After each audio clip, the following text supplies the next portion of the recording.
Good afternoon. Welcome to the Staffordshire Police Fire and Crime Panel, Monday the 13th of February 2023. If I can go straight to the agenda.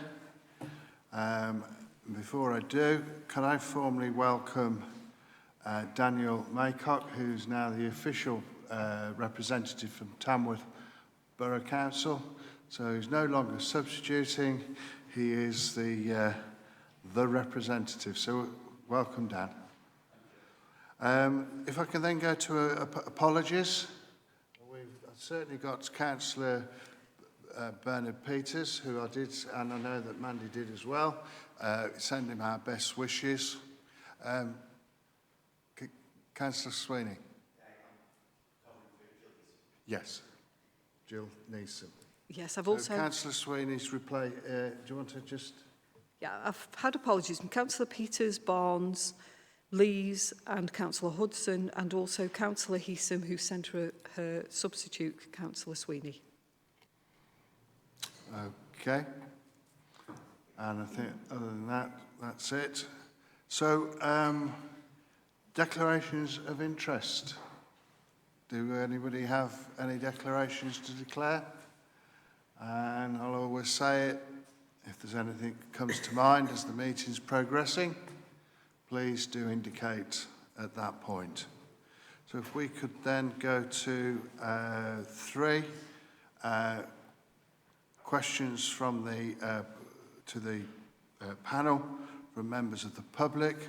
We have no questions for this meeting, but to forewarn, we do have questions for our meeting on the 21st of February. So moving on to item 4, we have the proposed fire and rescue budget and precept for 2023-24. And may I ask the Commissioner, Mr. Ben Adams, to present the report. Thank you. Good afternoon, Chairman. Good afternoon, panel members. It seems like only yesterday, doesn't it? It's actually a week ago, and I think we're getting together in a week as well, so it's a busy time for us. Pleasure to see you again. An interesting presentation this week, particularly unusual. We're going to take you through the papers for the MTFS as it was drawn up a fortnight ago, but then we're also going to ask you for your support to an addendum to the paper, because we're now aware of a anticipated settlement with the Fire Brigade Union around pay increase as a result of their ballot action last week. So whilst this doesn't change the overall window for the MTFS proposal, it does change our use of reserves and our forecast for future savings to be made across the term. As very much as per my conversation with you last week when we discussed the police service, fire and rescue service is equally affected by the inflation and other cost increases that are impacting us all in our homes and businesses as well, and very much a business that is primarily one that its costs are focused on paying people, paying professionals to be out there keeping us safe and rescuing us when needed. So there is uncertainty. There's the added uncertainty of a white paper and possibly new legislation which may change the ask of fire and rescue in the future, which is anticipated soon. And certainly, I think, some additional asks of the service around protection of buildings, following on from the Grenfell inquiries. And I've tried to build into the proposals space and capacity to be ready to respond to those. I think the demands will largely fall on our prevention and protection team in a way that they might not have done before. And we're already seeing actually some services are very keen to take professionals from other places because of the requirement to have the right people in place for that. The service has made a really good effort this year to make savings. It's exceeded the savings targets we set out. Particularly pleased that through good negotiation we've managed to achieve a minimum crewing level, what's called riding in 4s as a minimum rather than 5. This is something that was in place in much of the rest of the country, and that has settled in over the last 6-7 months exceptionally well and is delivering savings on target. There's also been some changes and rationalisation of the corporate team, and I believe we've got a good, efficient and effective organisation. Because of that, I've been able to set a council tax increase which is somewhat below the headline inflation rate. I'm going to be proposing an increase of 4.85%, which is £3.90 per year for a Band D property. Not a lot of money in terms of what £3.90 might buy, but actually a significant contribution to continuing to invest in our fire and rescue service. Chairman, that is not to the limit set by government of £5, so it's below the maximum I could have charged, and is actually, I think, we're likely to find one of the lowest precept increases for fire and rescue in the country. And that's down to good financial management, good progress with savings and efficiencies, and good organisation. So, as I said at the start, drawing all that together and making, even with some prudent assumptions of pay increases in the order of 5% this year and 4% next, that would have brought our shortfall, our MTFS gap, down to just £700,000 over the 4-year term. And I was more than pleased with that, because I know we could achieve that. However, as a result of the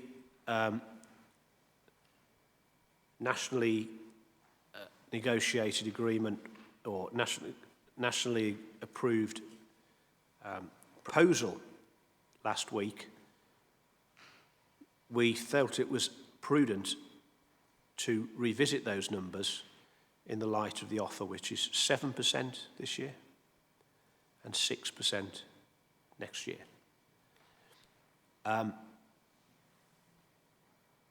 That's an extremely, I think that's a high offer. I don't think we're going to see that achieved in many other areas of public or private sector. It's certainly not what most organisations are finding is their contribution to meeting the current inflationary costs. And I would say, panel, I'm not comfortable with how we got there, and I'm not comfortable with the process. We've got a national bargaining arrangement that has not kept firefighters at the level of pay they should have had over recent years, and in this situation has actually not reflected the wider view of many fire and rescue authorities, including myself, and made a higher offer.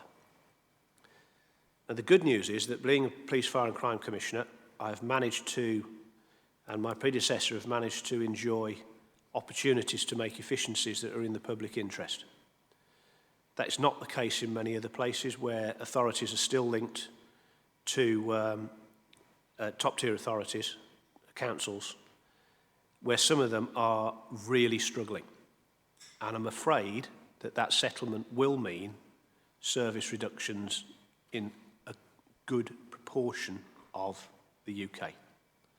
Because it was very clear in our pre-discussions that many authority areas could not afford the increases being demanded.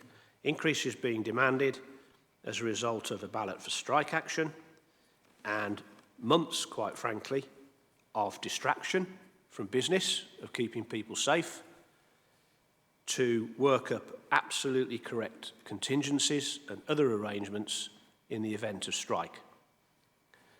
An unfortunate situation all round, I think, particularly given that firefighters achieved a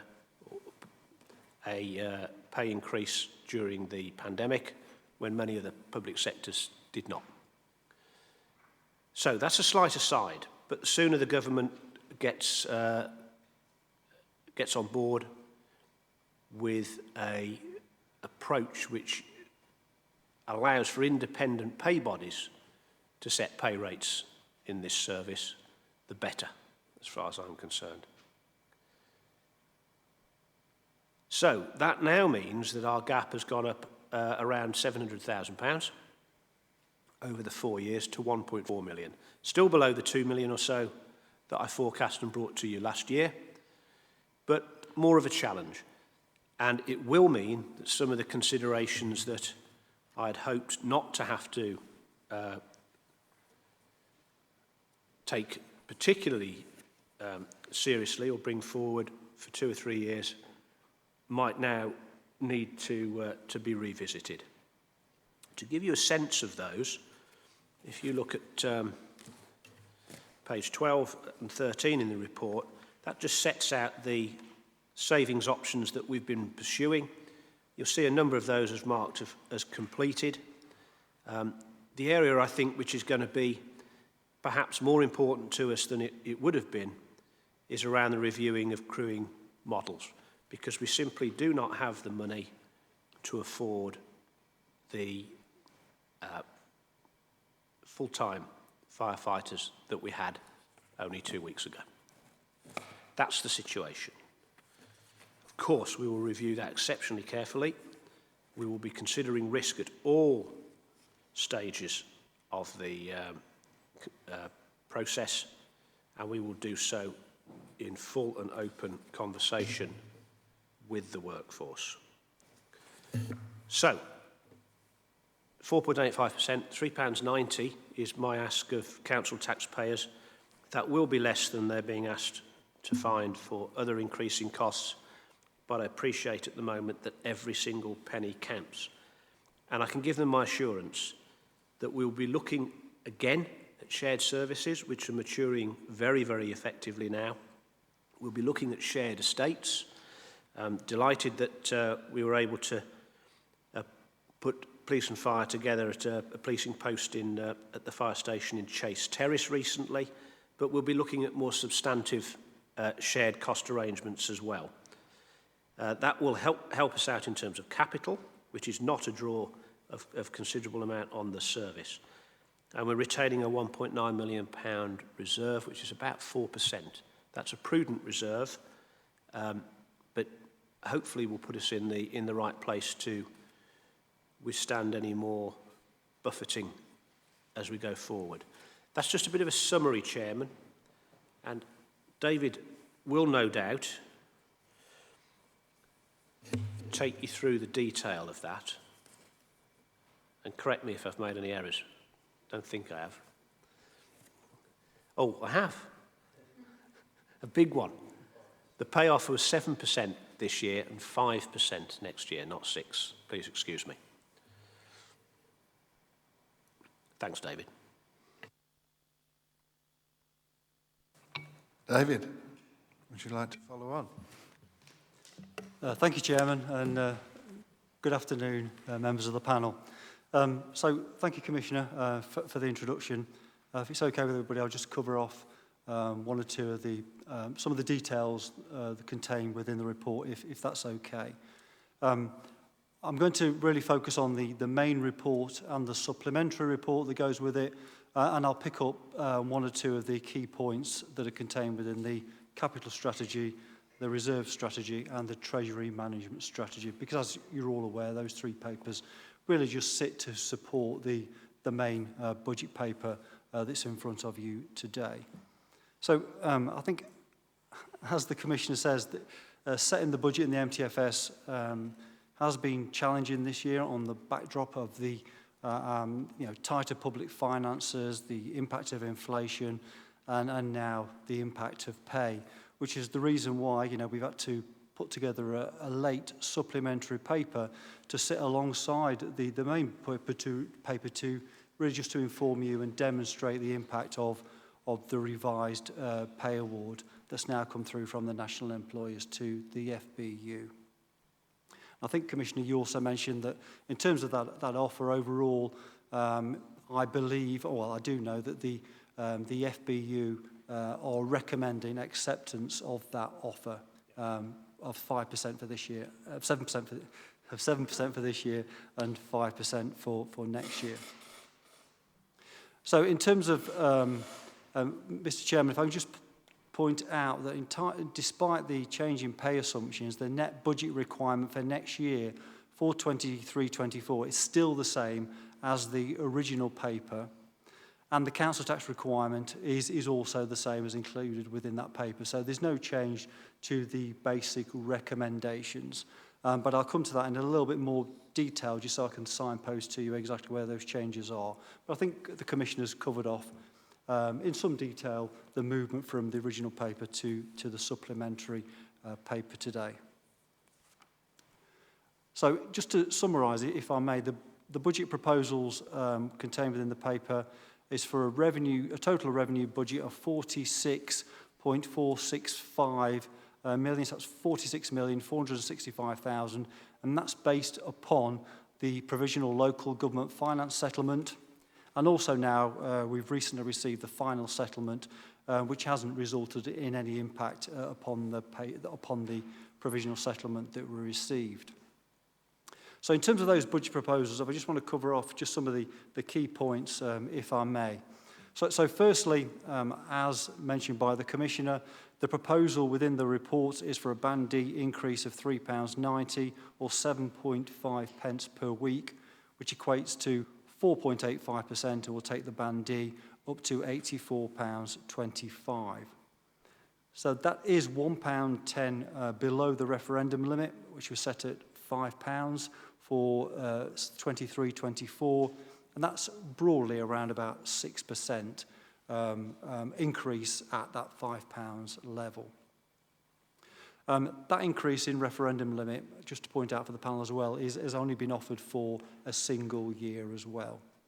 So when we look at the MTFS assumptions as we move forward, we've actually reverted back to a 2.99% increase assumption for the following year, 24-5, and then a 1.99% increase thereafter. Importantly as well, as we've just talked about, the proposed increase in council tax proposed by the Commissioner is below the headline levels of inflation that we are seeing at the moment. In terms of the proposed budget for 23-24, the MTFS includes the requirement to deliver £700,000 worth of savings into the medium term. Plus, we've now got a further £700,000 worth of savings that are going to be required based upon the revised pay offer that's been made. So what will that mean? Well, it will basically mean that an update will have to be made in terms of the transformation proposals that are contained within this report that's in front of you. The Commissioner and the service will therefore be required to review the transformation options as a direct result of the revised pay offer. And further reform will now be required in Staffordshire and, of course, widely across the fire and rescue sector as a direct result of the impact of this pay award. The budget for 23-24 includes a net use of earmarked grants and reserves of £1 million for the budget year and £1.1 million overall during the MTFS period. And of course, the use of that reserve has been absolutely necessary due to that inflationary impact, not only of costs going up, but now more recently the impact of even higher pay inflation. Chairman and members, if I could also just remind you as well that there are clearly further risks as we look forward into the medium-term period. and you know, it would be remiss of me not to talk about potential pay awards even beyond 24/5, because you know we've got an assumption that the pay awards reduce back more in line with inflation expectations, so down to 3% and then down to 2% within the medium term. We've also got pressure from pensions and the impact of the Sergeant McLeod case and potential additional increases in employers' contribution into the firefighters' pension scheme as we move forward. And then, of course, we've got the impact of inflation and really what's going to happen. And I think as we talked about last week, it's very difficult to predict exactly how costs are going to move into next year and beyond into the medium term. And then finally, if I can just point out, we've also got the funding review by the Home Office that's on hold at the moment, but I'm sure the Home Office are looking at the fair funding review and bringing that in the future. And of course, again, that's an area where we don't really know quite what the impact of that is going to be. In terms of the details within the report that you've seen in front of you today, it's been through the Commissioner's governance process. It's been presented to the Strategic Governance Board that is also chaired by the Commissioner. If I could ask the panel just to note the budget assumptions that are contained within paragraph 40 of the main report. And I just really would like you just to note that the budget assumptions have been updated because we've now got that revised pay offer of 5% for 24/5, which will increase that assumption that's contained within the main report. If I could also just mention as well, the Commissioner, we mentioned this last week, just to remind members of the panel that the Commissioner has engaged with local residents and stakeholders in relation to the precept, and that consultation did come back with a 58% of respondents supporting an increase in the fire and rescue precept. If I could now just move on and just pull out some of the key information, if I may, within the supplementary reports that are here to support the budget. So just if I could talk just again about precept and the council tax just momentarily, please. So based upon the latest proposals, the total precept included within the budget is 30,761,000. So that's the total precept, of which 405,000 is the reported council tax surplus from the 9 local billing authorities. And it also includes a 1.46% increase in the council tax base for 23/4. Within paragraph 16 of the main report is a summary of precept, and the detail by the billing authorities is contained within appendices 4, 5 and 6. In terms of the council tax, obviously the council tax is very important in terms of the overall funding for the Fire and Rescue Authority, and around about 66% of our funding comes from the council tax. So around about 2/3 of funding overall is raised from the local precept. In terms of the capital programme, if I could just move on, I just want to pick out 1 or 2 points, if I may. So the capital strategy is there to support the budget and the MTFS, and we've also got the detail within the report of the capital programme for next year, which sits at £6.7 million, and there's a full line-by-line detail within Appendix 9 of the report. So the capital programme is supporting the final payments, and we're expecting delivery of our 2 new aerial ladder platforms, so considerable investment in aerial ladder platforms, and also the 2 heavy rescue tenders that we're due to receive. So we've got £1.4 million worth of final payments due for those 4 vehicles.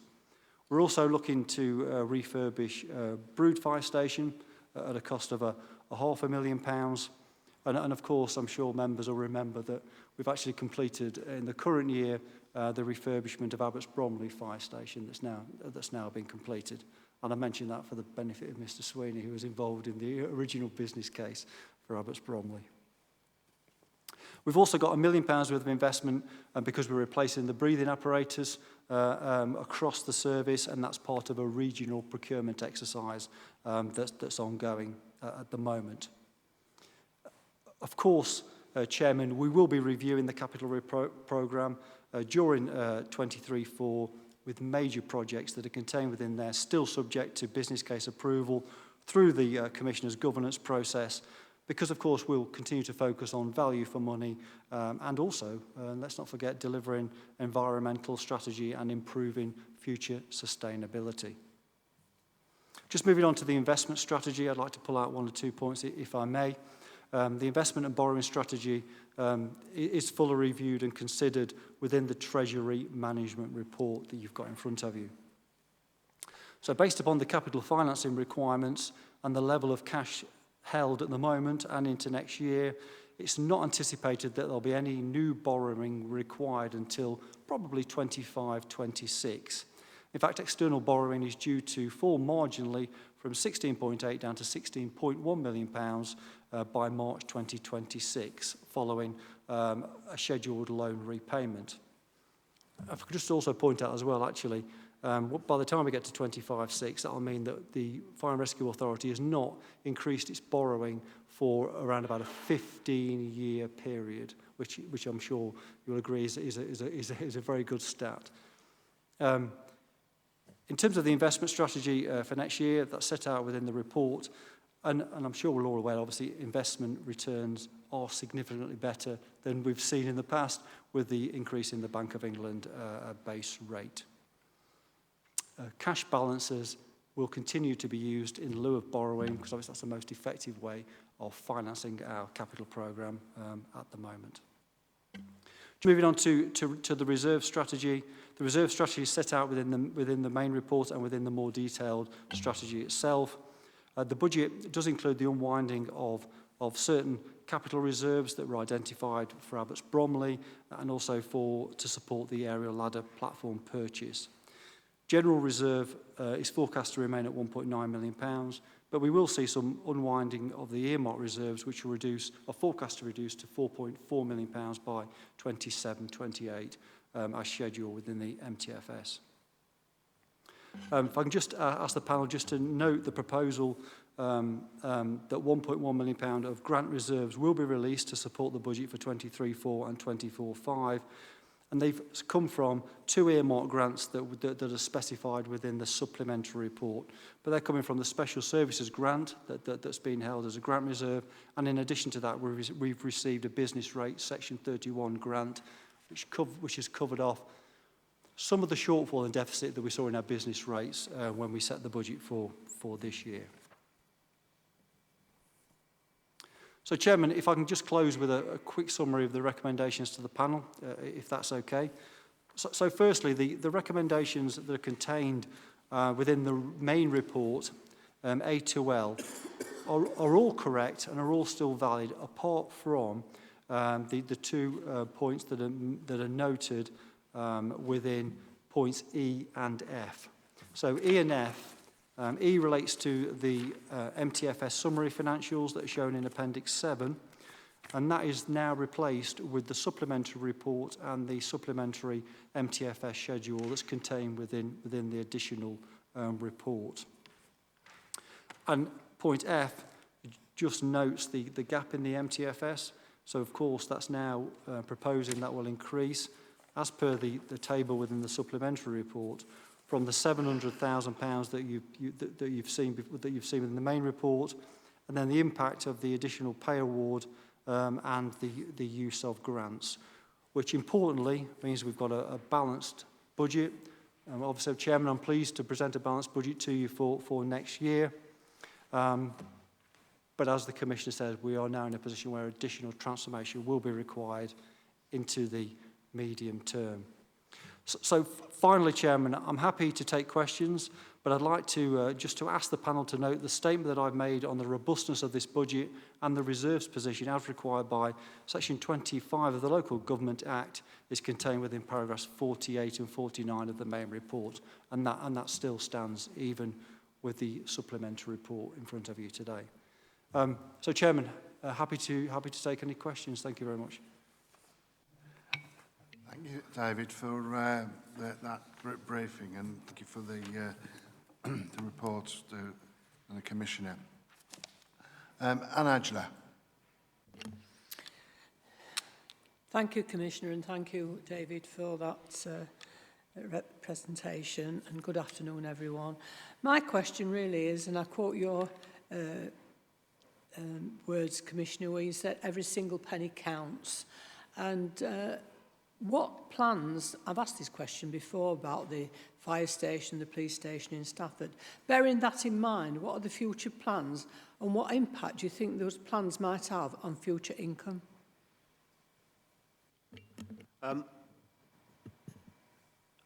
Councillor, we're right at a moment of making some decisions on the plans for Stafford, involving Hydrant Way, the police estate at Eastgate, and potentially some changes to how we use both headquarters, Pye Hill Fire and Western Road for policing.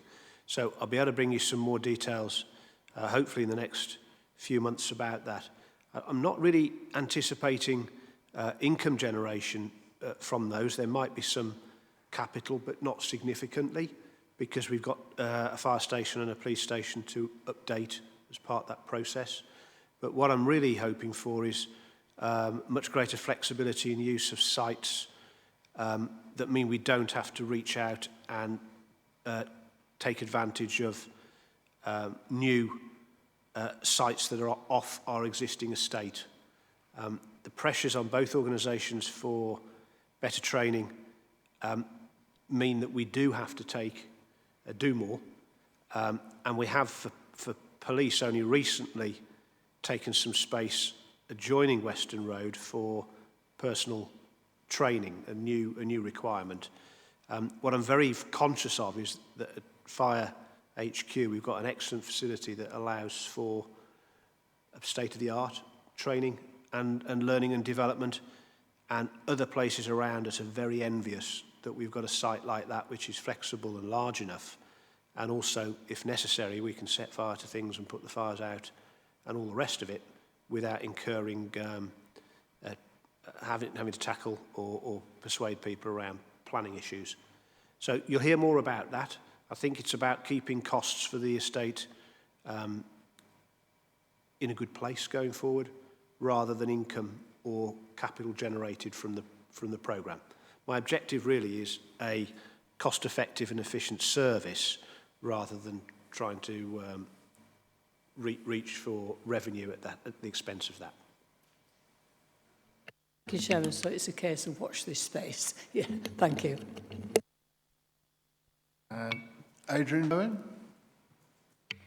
Thank you, Chair. Adrian Bowen, independent member. That's a referral to last week. If I heard correctly, Commissioner, when in your opening remarks you mentioned that in your view firefighters have been underpaid for a number of years, and you wished, if I heard again correctly, that you wished we had more local independence on these matters. I just wondered, does that mean in your view the 7% and 5% deal should have been higher? And if you'd had the freedom, you'd make it higher, and if so, how would you fund it? Thank you. No, my comments really are around the inconsistency of the current model. I think there's been periods when they haven't achieved pay increases when they should.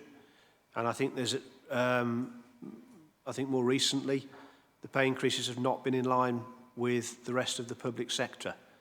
And I'm not convinced that that's in line with the public mood, quite frankly, or the public's capacity to afford it. And as we heard from David, the Fire and Rescue Service is very much based on local taxpayers. It's not so much a centrally funded authority. You got your 30 million from council tax precept, but also 6 million from business rates as well. So it's really embedded in the community, and I think needs to be, if possible, more closely related to that, and the opportunity to set budgets be even more linked to local differences, local needs, local requirements. The process of national negotiation, I think, is unduly influenced politically, and I think it bounces as a result of that. Now, you could argue we're in a place we might have been in as a result of straight line agreements over the last 20 years. It's just not helpful to have this uncertainty and then movement into threats of industrial action and the worry that that causes people along the way. It was further compromised by the London Fire Brigade making an offer, unilateral offer, during the period of negotiation, which in my opinion did nothing but put the possibly raise the bar in terms of what subsequently would need to be offered. So, we're supposed to have a national programme. It's not reflected democratically and is inconsistent, and I don't think it takes due account of the public. Other than that, I think it's quite good. Thank you. Just to clarify then, so you're very unhappy with the process, as it were. I can understand that. But my question was that if we had the freedom, do you think we should have granted, or the firefighters should have been granted a higher award on the basis that you think the public are in support of such deals? No, I don't think. I think the award is too high this time. I think it's mistimed, but I would, I think, support arguments that in previous decades they perhaps have not had increases in line with other public services when they should have had them. You could argue that this is a catch-up. It's a very unfortunate timing if that's the case. Councillor Sweeney. Thank you, Chairman. It's probably one for you there, Dave, I think.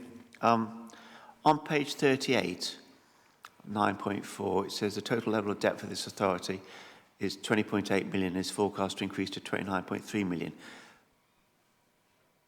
What you said earlier, that's not those figures, is it? Are we looking at a different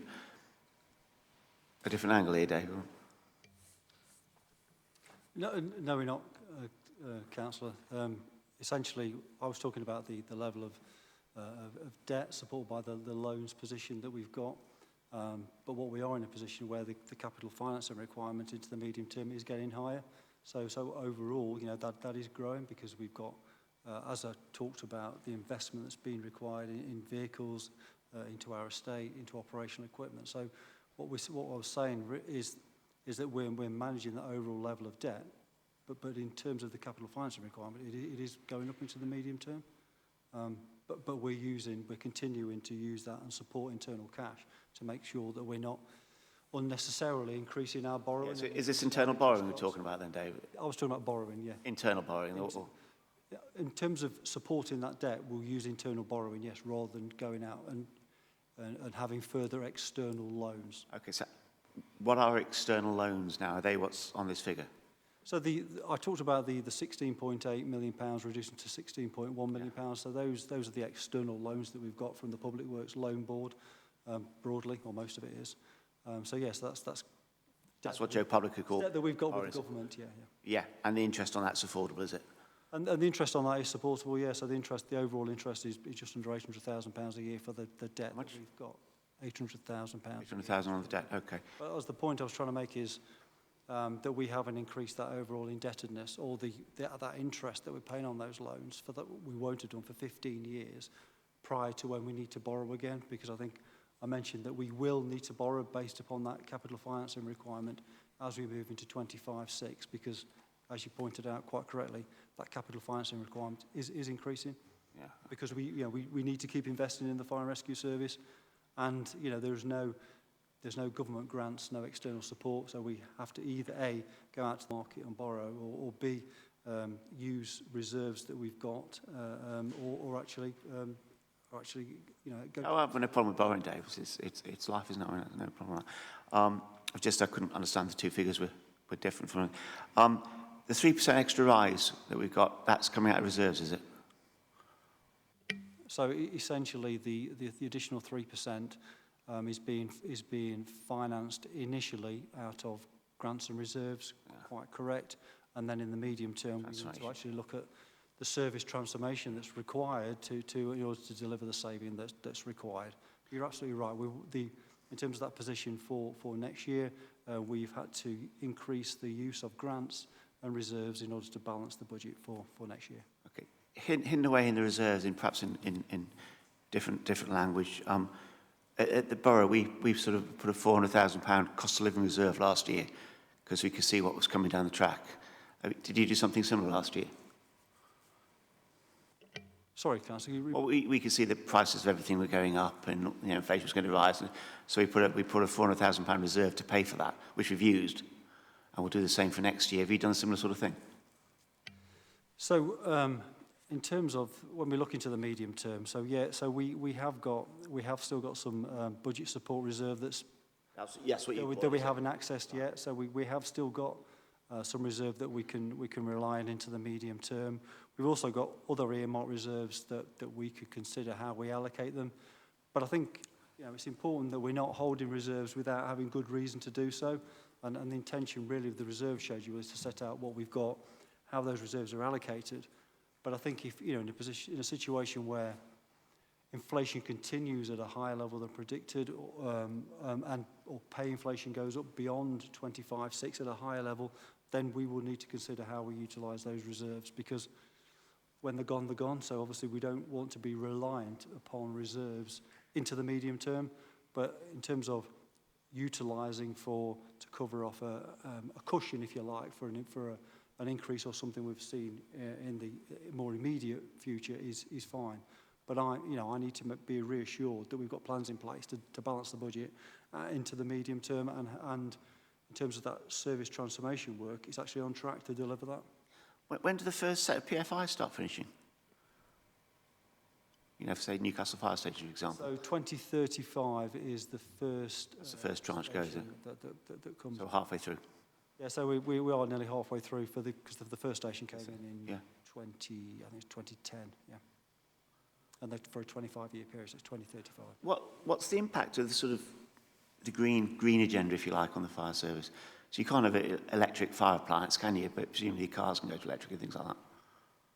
So I think we covered this, didn't we, in quite a lot of detail last week. So in terms of our vehicle strategy and we have got an environmental strategy. So we are looking at how we're going to move to a more sustainable, to more greener fleet over a period of time. We're looking at electric charging points and moving to a more electric fleet. The issue that we've got that we talked about last week is around response vehicles, and at the moment there aren't any response vehicles that are all electric, so we're still playing a little bit of catch up really with the marketplace to have vehicles to support that more sustainable strategy as we move forward. Okay, thanks. Thanks, Mr. Chairman. Okay, any more questions? Keith Walker? Thank you, Chair. Under the line premises costs, I see that the premises costs have increased by just over 1.2 million. I understand some of that may be due to the increase in energy costs, but can you put some context around that increase? Yeah, of course. And I'm still a little bit surprised myself. But what we have seen overall is an increase, or certainly a predicted increase, because we've not seen all of the information for this year yet. But the energy costs for electricity and gas are forecast to increase by £1 million year on year across our estate. Now that's a significant increase, isn't it? But that's broadly based upon a 60% increase per year for a 2-year period. So it is, it's quite a significant increase, and one that we've been challenging, and one that we've been reviewing to make sure the figures are robust. But these are based upon the data that the estates team have pulled forward, and it's one that we'll continue to review as we move forward. I guess in my head, we need to really reflect upon costs have gone up significantly, but what's going to happen in the medium term? At the moment, we've still got the costs in at a high level post next year. But will we start to see some reduction is a question in energy costs as we go forward. Again, one that I can't answer. So we've left the assumptions in that energy for electricity and gas will remain at that higher level into the medium term, but not with the level of increases that we've seen for last year and this year. Okay. I got one question. I don't know whether you can help. So, in terms of the capital strategy, the level of borrowing, is this affordable borrowing and is it sustainable? Because it seems to be a bit concerned about it. Chairman, just to pick up on some of the stuff David's covered there, if members are particularly keen on understanding the reserves position, then page 49's got a really good table there showing our general fund at 1.9, which is below the 5% minimum, well, 5% recommended by government. And there's about an 8 million reserve, most of which is earmarked. A whole range of things, including future funding, but more substantially things like pension reforms and so on. So a lot of risk is built into those reserves. The capital, as David explained earlier, we're not looking to borrow unless we're investing in capital, an essential capital, and we're not looking to use expensive alternative borrowing programs when we've got the means to do so from our own reserves. So it's a prudent capital program. It does, actually there's a reference to the examination of electric vehicles, but only really related to light vehicles, as David said. Police response vehicles are pretty heavy, but fire appliances, ladders and all the rest of it are exceptionally heavy. Managing those with electric resources is not really something we see as practical in the immediate future. But there's also some consideration being made of using sustainable heating solutions, and there's a piece of work kicking off at Ipstones specifically to look at that as well. So where we can, the service is looking to take full advantage of new green technologies. But fundamentally, we need to be responding to those incidents very quickly and with a level of guarantee that they can't necessarily offer at the moment.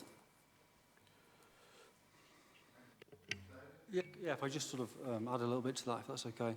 So I think it's a good question, by the way, and it's one of our overall capital financing requirement, or our totality of debt, is something that we've been working on for a number of years, and in fact our capital financing requirement has reduced by around £8 million over the last few years, and this is an effort from everybody to make sure that we're only investing and buying capital equipment, etc., that we not just that we need, but is heavily scrutinised by the service and the governance arrangements that are in place. So we've been working really hard to reduce that capital financing requirement, but it is going back up. And, you know, we have got to invest. We have got to keep our vehicles in the right condition, and they are very expensive. You know, an aerial ladder platform comes in around about £800,000-900,000 each.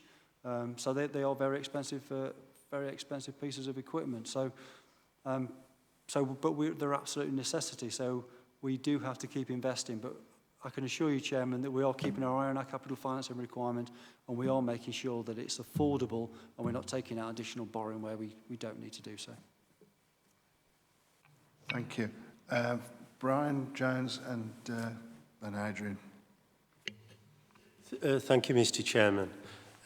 You mentioned that the 7% this year and 5% likely outcome will initially come out of reserves, and then part of it will come out of the service transformation. What amount of money is likely to come out of the service transformation, and when will we have decisions on when that will... when will decisions be made in terms of the impact of that? Well, there's not the immediate pressure on us that there is on other places. So these won't be knee-jerk reactions, they'll be considered reactions. And I don't believe we need to pull in any considerations that we haven't already started to explore. What I do think we might need to do is to pull forward some proposals or options, as I mentioned earlier, that we might otherwise not have needed to look at for 2 or 3 years. And in those 2 or 3 years, we were looking for a different type of contract with the public, really, around fire and rescue. I was very hopeful that the white paper would mean more opportunities for fire and rescue professionals in building protection, more opportunities to support other services like the NHS, which we might move on to later, and actually be quite a different service in 3 or 4 years, with real opportunities for people to have even more satisfying careers, quite frankly. That is likely not to be happening soon enough, and we may need to consider some options that will mean looking at crewing levels and other issues around the county. So we'll bring those forward, as we have done here. We've been continually open and transparent about transformation, particularly at the public performance meetings I have with the Chief Fire Officer. We discuss them in detail, discuss the implications.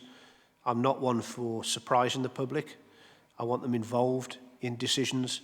I think what I can say at the moment is I don't believe, like many other places, we'll be closing stations or considering reducing the footprint that we've got. I think it's just too important that we have that mix of whole time and on-call firefighting across Staffordshire and Stoke. I'd like to come back, Brian. Yeah, and perhaps for you, David, in part of the transformation element, what will be the cost of that, the savings that will need to be made? Yeah, so the additional saving is £700,000 on top of what we'd originally got in the budget paper. So we've got £1.4 million worth of savings that absolutely will need to come through either from from savings or from transformation. So, I think it's important that to understand that we've been on a journey with the Commissioner for quite a while now, for the last 18 months around transformation. There are a number of options that have been supported by the Commissioner and are in place now. We talked about the riding with a minimum crewing of 4 earlier, and in fact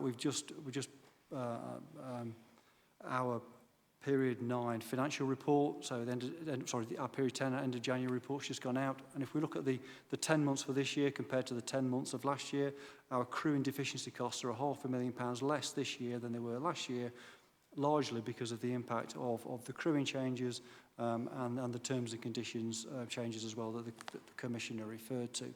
So these are all important aspects, and within the MTFS, we've already got £1.1 million worth of savings either being delivered or on track to be delivered during the budget year. And then on top of that, as the Commissioner says, we've got other options that are being worked through by the service that are available, and the work's being completed. I guess it's just around the timing and the implementation of some of those options, because as the Commissioner says, we don't want to be closing fire stations or changing crewing arrangements if we don't have to do so. So we've got to make sure that we're robust in our challenge of the transformation, we're robust in the work that's ongoing at the moment, and we get the timing right in terms of implementation of any of those required options. But just to give the panel just some comfort, we've been working quite a lot on transformation, and we do have other options that are available and have been worked through. Thank you. Adrian, please. Thank you, Chair. Part of financial planning, of course, is having something in the tank for the unexpected. And this is a question by a Commissioner I don't expect to reply today. Sorry, can you not hear me? Is that better? As I say, financial planning involves preparing for the unexpected. And I'm mindful of the horrendous events in Syria and Turkey that we've all seen. They're talking now possibly 50,000 casualties, which is a disaster beyond comprehension, really. Thankfully, on our island, we're not, I believe, vulnerable to those sort of earthquakes, but we could have smaller but nevertheless deadly incidents like a nuclear accident or terrorist attack. I appreciate there are multi-agency committees that look at planning for all that, which includes resource, cost and everything else. As I said, I don't expect an answer to this now, but it'd be interesting at a later date to hear if the Commissioner is, what's the word I want, content, satisfied, better word, with the planning arrangements that we have as a region for dealing with a large-scale disaster. But as I said, don't expect a reply now. Thank you. I think if our, Mr. Bone, I think if our reserves were not in line with the recommendations nationally. I might be more nervous than I am. I'm not nervous. We can bring this back because I believe there is a point at which government steps in to cover around serious incidents anyway. But they do happen. It's just extraordinarily terrible what's happened in Turkey and Syria. And no doubt that will have national implications for both those countries going forward. Just terrible. But we've had our own issues with wildfires, I think particularly, is something that we've all got an eye to in certain respects. But then the additional concerns, I'm pretty comfortable with where we are, given the requirement on a local service to meet the need. Manchester Arena, other things like that, we have to expect there will be issues that happen, and set an appropriate budget. I don't think it's sensible to go beyond expected reserves just in case something is a 1 in 100 year situation. That wouldn't be good. A good choice, I don't think. But just very mindful of what's going on in that earthquake zone at the moment, because it's quite extraordinary. Thank you. Final question on this, and then we'll go. I'll suspend the meeting. We'll go into recess just to discuss whether we accept the budget and precept. But one question I've got, which I don't know whether there is an answer to, if I'm believing correctly, the pay settlement is being accepted by the trade union. Not quite, Chairman. That question now goes to the its FBU members. are going to recommend it to their members. Yes, they're recommended to the members. No, in fact, I think my understanding might be that they're not recommending that it's rejected. I'm not quite sure the wording, but they're not saying we're all out. They're saying we think this is a fair offer for you to consider. And they're consulting local representatives rather than the whole membership at this stage. So it feels like a positive place. Let's hope so, because we really need to be getting on with business in terms of meeting the cost of it, but reassuring people that they haven't got a strike threat hanging over them. Okay. Councillor Maycott, and then we'll adjourn the meeting. Yeah, it's just bringing in a couple of the questions there. I think you said that if it reaches a certain point of a disaster or an incident, that the government would step in and fund that. So if it then went to, say, a national strike and the Green Goddesses had to come out again, yourself would not be funding that through reserves? No, I think managing action around pay, I mean, it's a bit like what we're watching with some of the services at the moment, where the government have said, here's the potential budget, that's what you've got to operate within. It's more around emergencies. And bear in mind that fire and rescue services will support neighbours and even nationally where necessary. So it could be an incident in Northumberland or Devon and Cornwall that we're responding to and sending appliances and teams to, which we've done in the past, that is the stretch on resources. In policing recently, the coronation, sorry, not the coronation, the funeral of the Queen resulted in some additional monies to services nationally, and policing G7 and things like that. So it's when there's a national extraordinary situation that the service would step in. And one of the considerations around striking was at what level any local service might need help from the army. And there's a certain point where a local service might say, actually, we can't meet our minimum obligation here without support. We weren't in that position, thankfully, but it would still have been an exceptionally difficult time had we gone on to strike action. I'm very hopeful that doesn't happen. David, would you like to come in? Yeah, just a point. You talked about green goddesses. There aren't any green goddesses anymore. But actually, Chairman, within the update from the safety plan update that's contained, I think there's quite a good section in there around preparedness for industrial action that refers to the work that's been, a lot of work that's been going on within service to prepare for loss of staff during a period of industrial action. So that's covered in that report. And just one final point, if I may, I understand that we will know after the 6th of March around the acceptance of the pay offer. So after the 6th of March, yeah. Thank you for that. Members, I'm going to formally adjourn the meeting. We will hopefully be back within the next 5 minutes. So on that note, the meeting is now adjourned. Thank you.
Okay, it's just nearly 3:15, so I formally open the meeting again.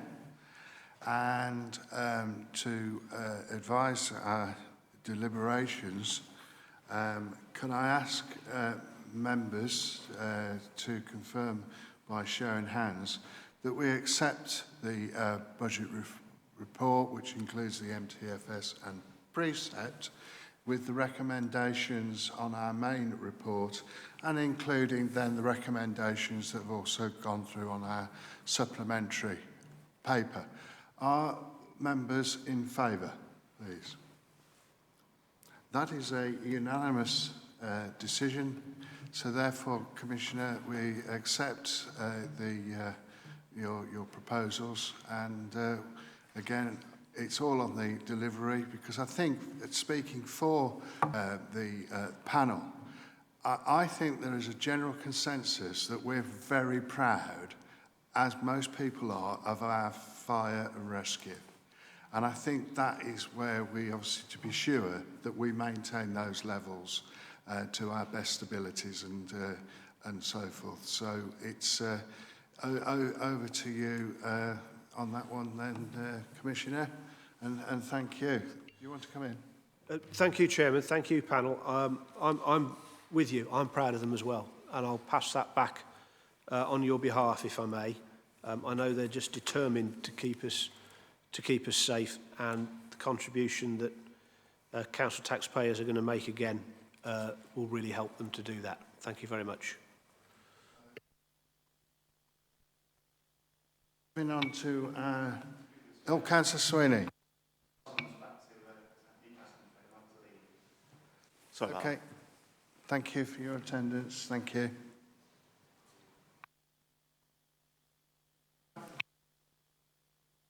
Get going on this. If I can move on then to our next item on the agenda, which is the Fire and Rescue Service Safety Plan 2020 to 24 as an update report. Commissioner?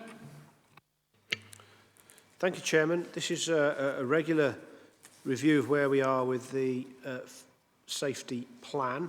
You'll note in the, which is a statutory requirement for the Fire and Rescue Service, you'll note quite a bit of a section 4, just updating you on some of the contingencies and concerns about potential industrial action. So I won't go there again, except to say hopefully that's not now necessary. But it was very helpful as Commissioner to see just how detailed that work was, and just how involved partners were right across the county and city in making sure that everybody understood what could and couldn't be delivered, and how people would step up to cover for emergencies. Very reassuring, actually. There's reference there to the public performance meetings, which you'll know I have twice a year with the Chief Fire Officer. I think the next one's coming up very soon. You'll see reference there to the uptick in incidents, I think, as people got back to work and travelling.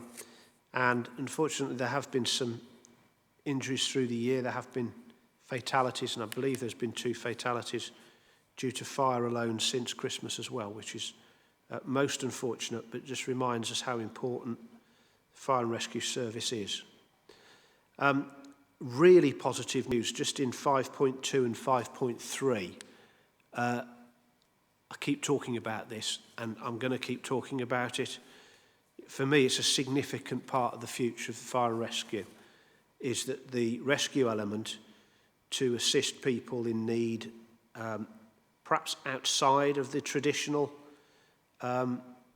focus of the service, is just massively valuable. And there's a trial running at the moment alongside the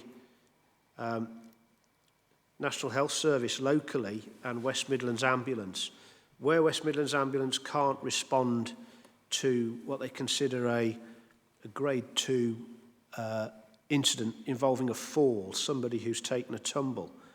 They are now in a position to ask a team at the Fire and Rescue Service to respond on their behalf, and this is going extremely well.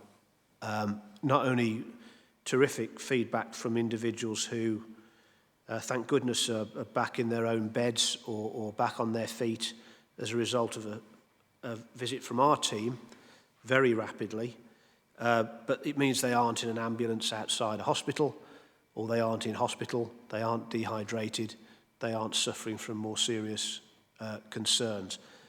Huge public support for this type of intervention, and it's tremendous value for our National Health Service. That's key, really. It's about working together where you can share your professionalism. And in fact, we're learning all the time. The NHS, I think, are interested to see how quickly the Fire and Rescue Service respond to incidents and manage that compared to some of their own practices. So I'm really looking forward to being able to report back to you on the outcome of that. It went from just being an East Staffordshire pilot to effectively the team of 6 people working in shifts covering the whole county. And we have been out to help dozens of people up. There's a bit of stuff on social media about it because they use like a lilo, for want of a better description. It's an inflatable piece of kit. It's a bit more sophisticated than a lilo, with a compressor. And it doesn't matter where you are on the floor, this equipment can get you back into a sitting or standing position very safely, which is tremendous. There's reference under 5.7 to fire standards. I've got a particular interest in this because I'm representing the Police and Fire Commissioners on the board that is developing the standards. And these are 2 or 3 years in now. It was a real attempt, a very well directed attempt, I think, to improve the consistency and quality of fire and rescue services across the country, really define what good practice looks like. Our own Chief Fire Officer, Rob Barber, was involved in developing the first one, which was the Code of Ethics, the most difficult probably. And I guess, given some of the issues that services are having with culture within their organisations at the moment, being able to refer to that Code of Ethics has proven to be really valuable. But there's others around performance management, leadership, bringing an organisation right up to date that I believe will mean we're going to have less of a postcode lottery with fire and rescue and much more consistent quality delivery. Item 6 goes into some of the protection arena. Notable, I think, the Chief Fire Officer would point out the continuing sprinkler replacement programme. This is meaning more.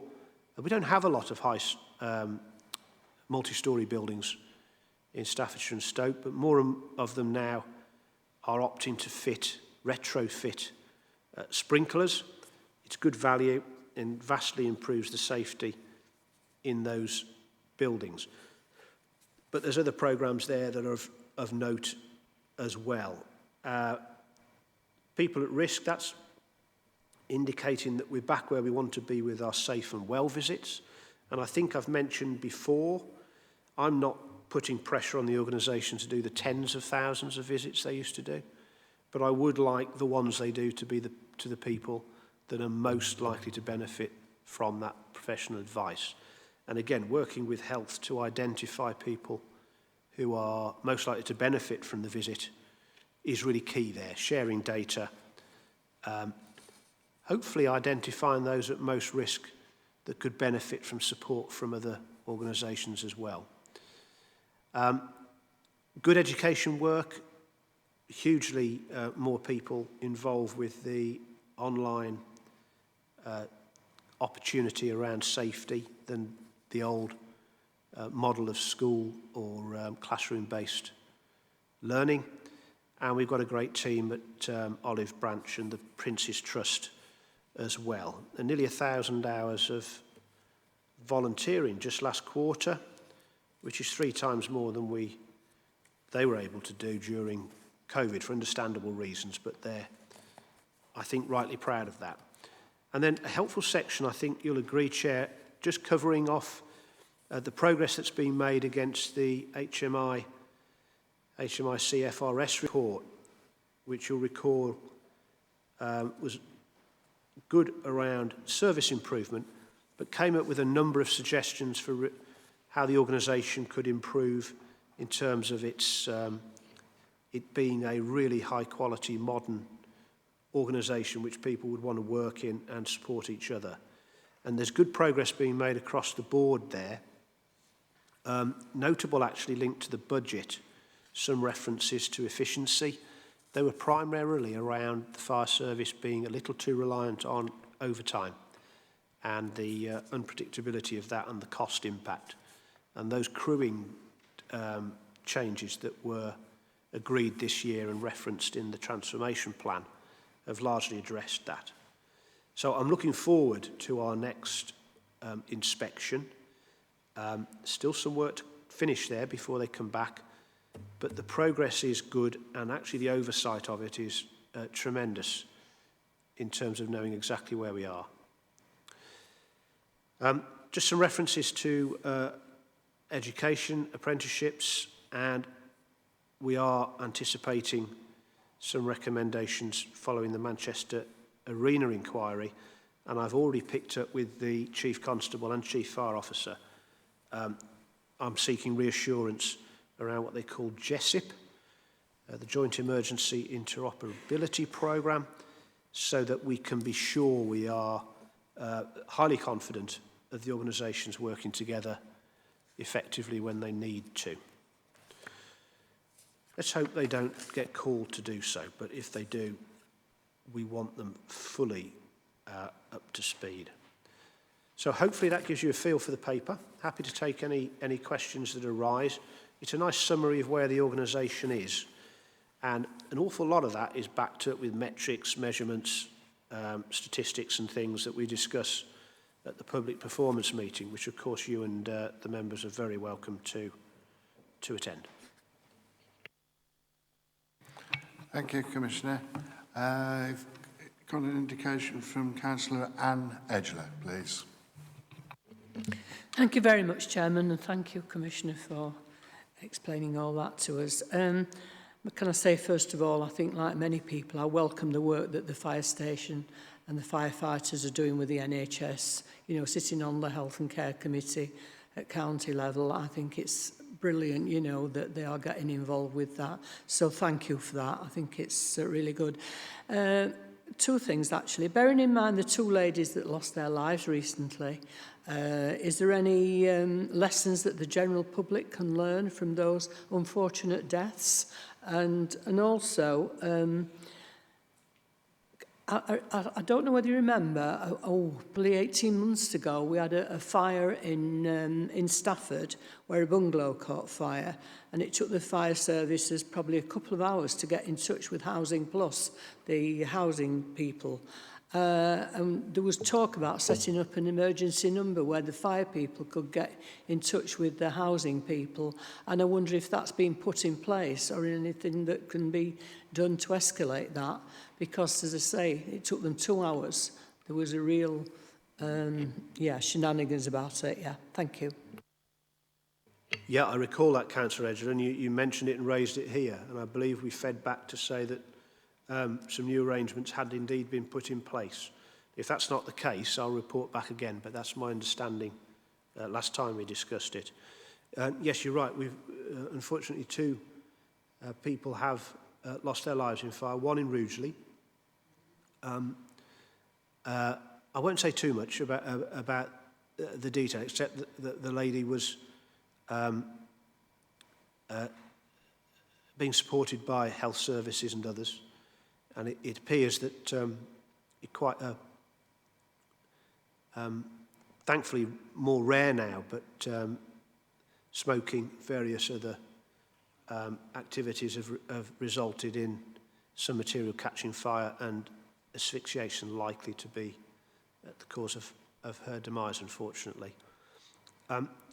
In Stoke only last week, an incident that is slightly more sensitive. And in fact, the police are looking for an individual related with that at the moment. You might have seen some press about that. So I won't say any more about that situation. But it does remind us just how dangerous particularly smoke inhalation is, and fires in particular, and protecting ourselves is really a key part. Unfortunately, not everybody can protect themselves, and that is quite often the case when lives are lost. Thank you for that, Commissioner. You know, having known somebody that went to bed and smoking and set the bed on fire and that, this is the sort of message that we've got to get out to the general public. Don't smoke when you go to bed because you could fall to sleep, and yeah, this is what I say about lessons learned from that. Thank you. Thank you, Councillor Edgley. I've got Councillor Dan Maycock, then Adrian Bow, and then Keith Walker. So, Dan? Cheers, Chair. I've got a couple of questions, but I'll start off with this one. It's around the falls, and I think it's brilliant that the fire and rescue service is working alongside other agencies. Just looking at the figure, it's between 4 and 15 hours that they're lying on the floor before the fire service get there. I'd just like you to go back and have a little look at that, because the College of Emergency Medicine says that anything longer than an hour on the floor, they should be seen in hospital. So it's about the follow-up after they're being brought off the floor, put back on the bed, or being able to walk around, just what the follow-up is from that. Thank you. Yeah, I think the 4 and 15 hours is the time that the NHS were reporting under their most pressured moments, particularly just before Christmas, and their acknowledgement that that's not where they wanted to be, and just how dangerous that is for certain people.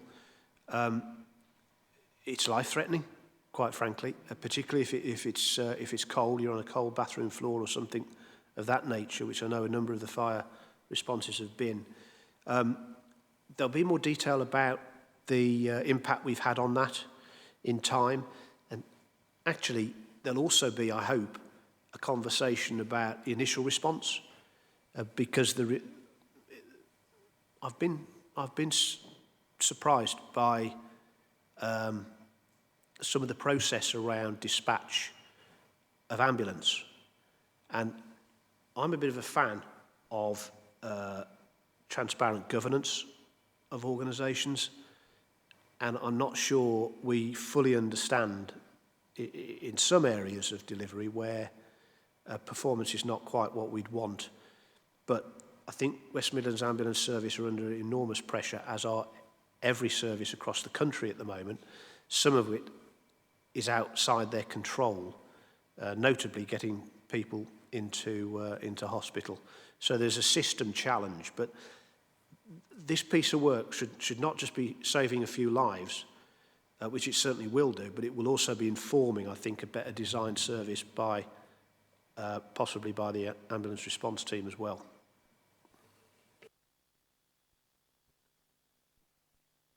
Okay, do you wish to come back? Just one more. It's about prevention and education. I saw in the paperwork, I'd probably want a little bit more detail around that. It speaks about the online viewing that's happening. Is that a special, so are there special, like, prevention videos that people are viewing? And is it in granular detail about, for instance, in the summer, swimming in open waters, and then sadly with the events that were seen across the border at Babsmill Lake around ice and water, is that the sort of thing that's being shown with this prevention and education? Yeah, all of the above, actually, although I've no doubt after this winter there's going to be a greater emphasis on the risks of being on ice because of that tragedy in south of Birmingham this year. There's been a move from classroom physical-based teaching to online, and we're getting literally tens of thousands of people engaged with that, which is great news. But we've also partly supporting a couple of PHSE coordinators, and they are helping to make sure those messages are part of the health and safety learning in schools across Staffordshire and Stoke as well. And they're also getting across other safety messages to do with policing and crime matters as well, which is really helpful. We've covered that stuff in some detail in previous meetings, and it's definitely something we've got a good watch on in the public performance pack. So look out for the next one, Councillor Maycock. I'm sure you'll find that interesting. Thank you very much. Can I call Adrian Bowen? Thank you, Chair. Going back to the falls response team, that really does seem a good initiative. I just wondered, though, it does put the obligation on the fire crew to make the correct judgment when they say there are no injuries. Would that be the same assessment if a practitioner from an ambulance was looking at the patient? So presumably they have the appropriate level of training, either all of them or individually, etc. So, because if they get that wrong, that could be a serious misjudgment. So it's quite a pressure on them. Thank you. It's a really good question, Mr. Bowen, because actually we've got a four-level response here. We've got a team that have been trained up specifically. I think it's 6 people working in shifts of 2 to cover this. So they're trained in. They aren't going necessarily. They're not going to incidents without pre-knowledge, without an understanding of what is there. They're in communication with the medical team should they need it when they get there, so they can take advice whether in fact the individual does need to come into hospital or they can manage on site. And then it's actually down to the 4th level of response after backup teams and officer support before the frontline firefighter might respond to those calls. So it's more like a prevention and protection expertise at the sharp end, although I believe 1 or 2 of the volunteers are on-call firefighters. I say volunteers, but they are paid for this work. So they are professional, they are expert anyway. One of the things that was interesting in conversations I had with ambulance a year or so ago is that the firefighters are actually trained pretty close to paramedic level response and decision making anyway. And there was a misunderstanding in the health service that this was a service that was not quite close to them in capability to make those sorts of decisions anyway. But going forward, that's fundamentally part of the conversation with employee representatives and others about how can we make sure that they are confident, fully trained, able to take those decisions without any risk, and properly insured and covered in terms of liabilities. But essentially it's working with the professional at the other end of the phone line or the video link to say, here's what I'm faced with, could be more than you suggested, in which that case they'll be asked, okay, bring them into hospital.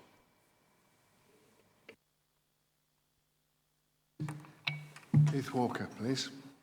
Thank you, Chair.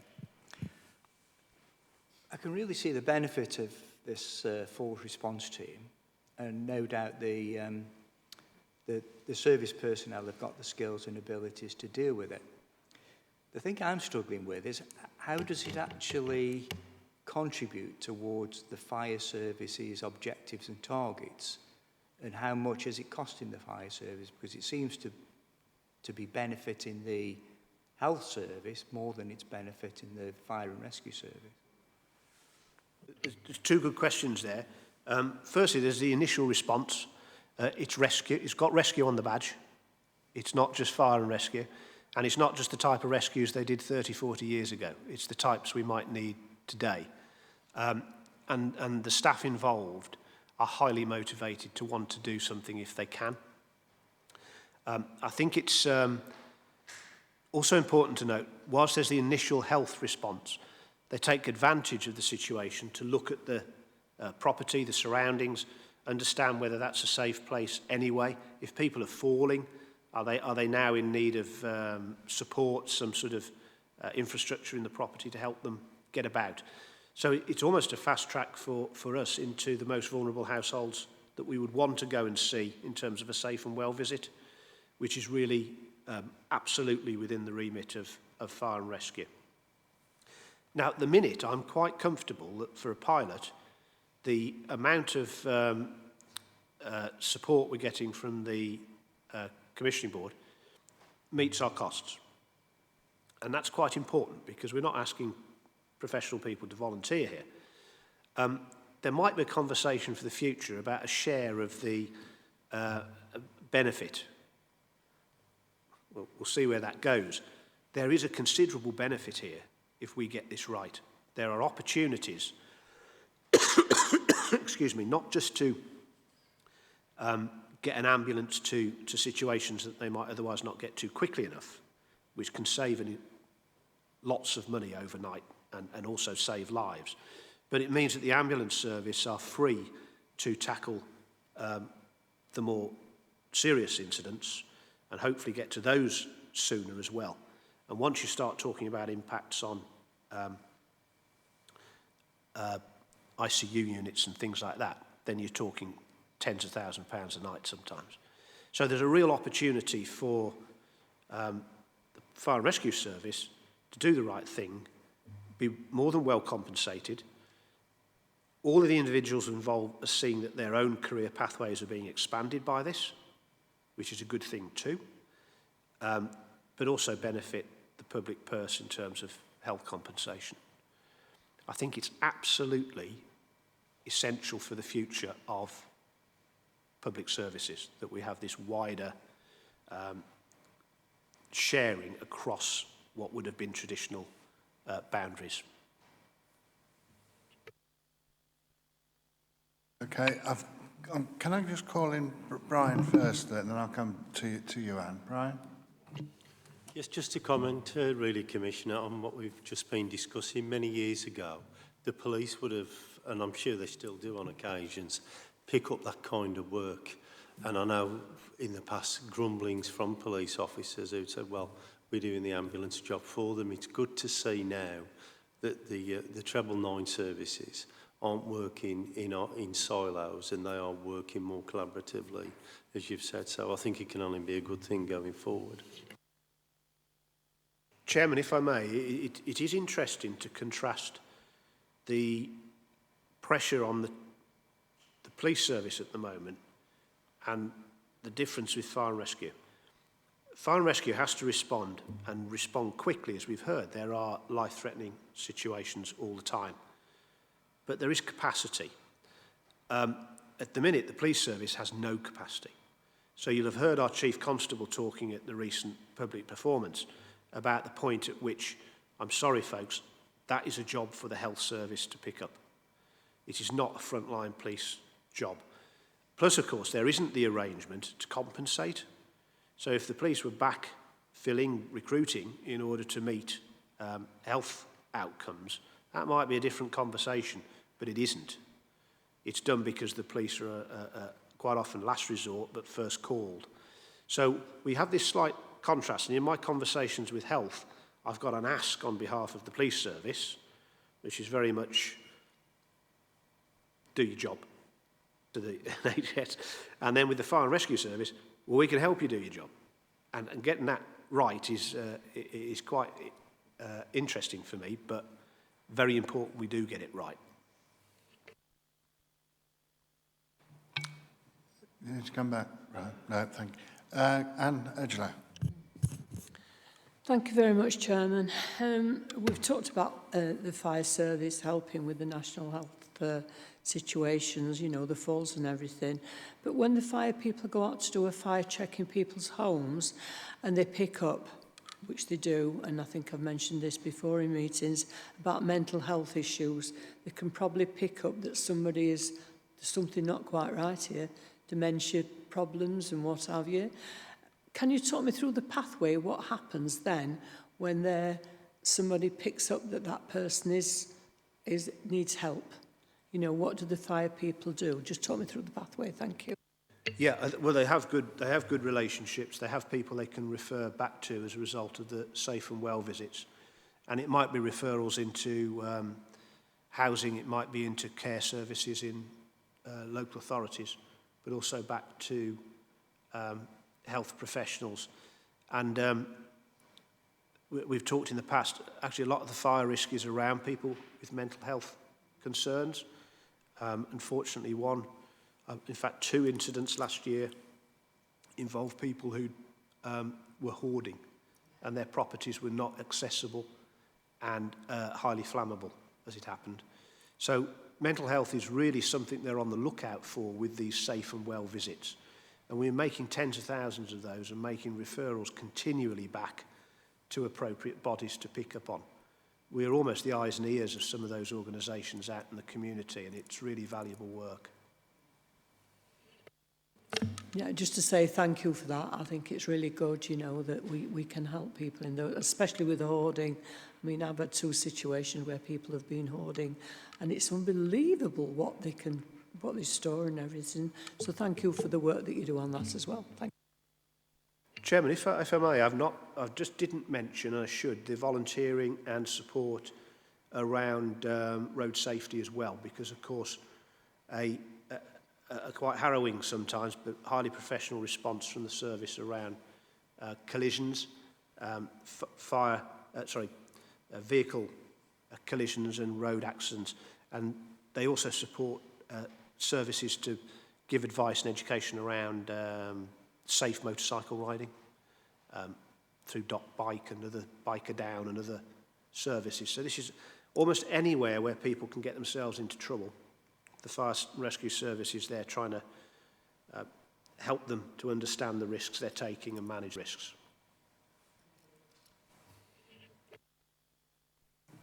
Councillor Maycock.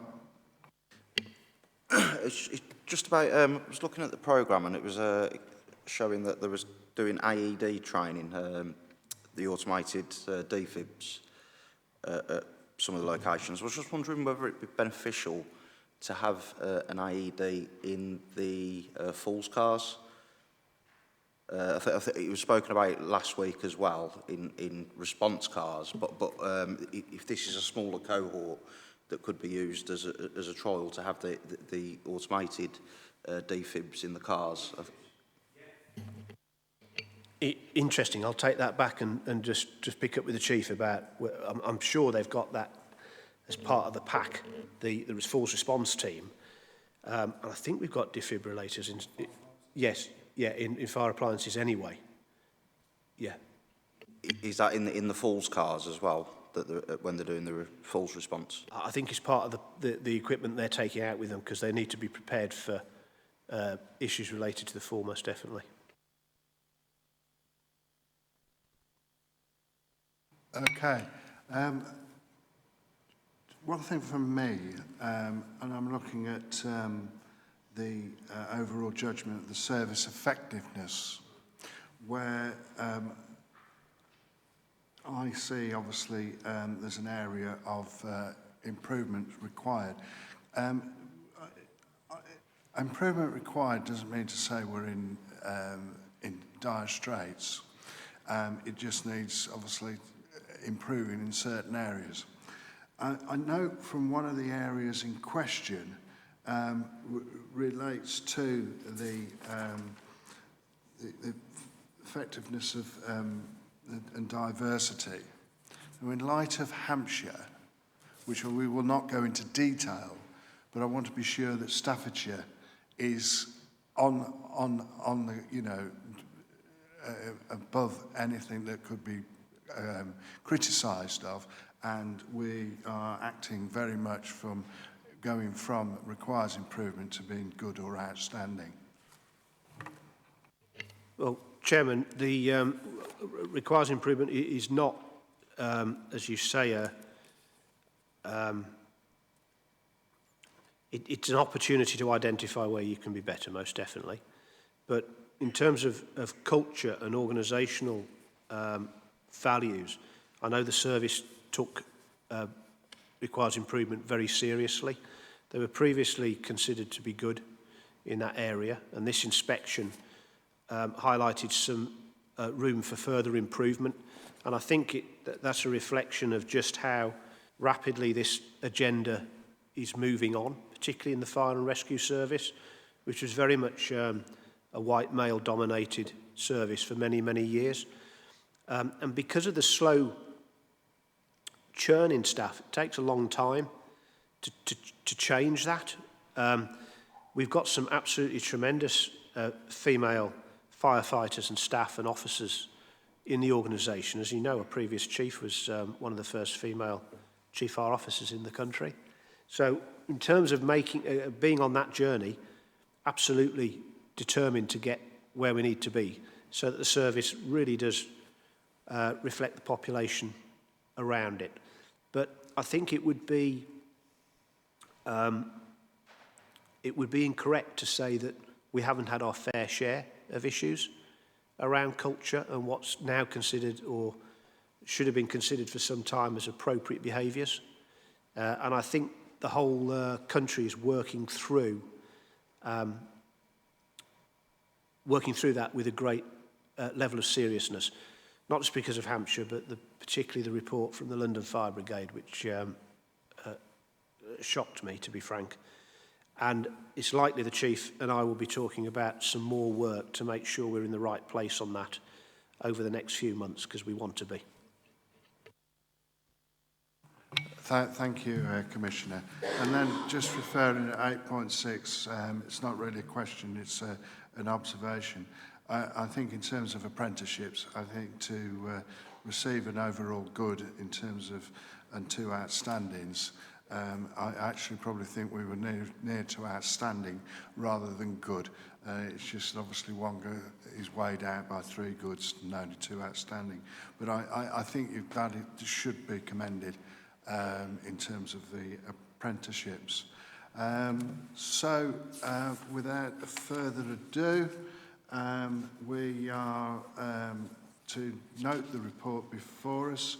Are we happy with that report, members? Yes, same play, all nods. So thank you very much. Thank you, Commissioner, and for that. It's appreciated. So swiftly moving on to questions to the Commissioner by panel members. Do we have any questions other than the ones that were asked last week? No, so I'm quite happy to swiftly move on to then the final item on the agenda, the date of future meetings and the work programme. I think we all know that we are convening next week and I'm sure everybody is waiting for that with anticipation. So I don't think there's anything that's going to be said that's not going to be said then. So thank you for your attendance, contributions, and thank you, Commissioner and David, for your reports. So I wish you a good day, and at 3:50 I close the meeting. Thank you.